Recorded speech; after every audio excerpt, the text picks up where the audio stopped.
মানিকচক পঞ্চায়েত সমিতির রাস্তার কাজের দাবিদার ঘিরে বচসা তৃণমূল ও বিজেপির। মথুরাপুর পাঞ্জাব ন্যাশনাল ব্যাংকের সামনে থেকে প্রায় 55 মিটার রাস্তা 3 লক্ষ টাকা ব্যয় করা হচ্ছে। ইতিমধ্যে রাস্তার কাজের সূচনা দুদিন আগে করেছেন বিধায়িকা সাবিত্রী মিত্র এবং মানিকচক পঞ্চায়েত সমিতির সভাপতি পিঙ্কি মণ্ডল।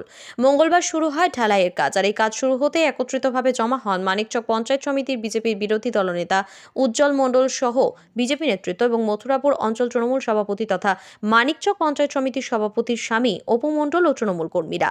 কাজের দাবিদার নিয়ে দুপক্ষের মধ্যে বাধে বচসা। শেষমেশ দুই পক্ষই কাজে হাত লাগিয়ে কাজটির সূচনা করেন। আরও আপডেট থাকতে আমাদের ভিডিও শেয়ার ও ফেসবুক পেজটিকে লাইক করে ফলো করে দিন।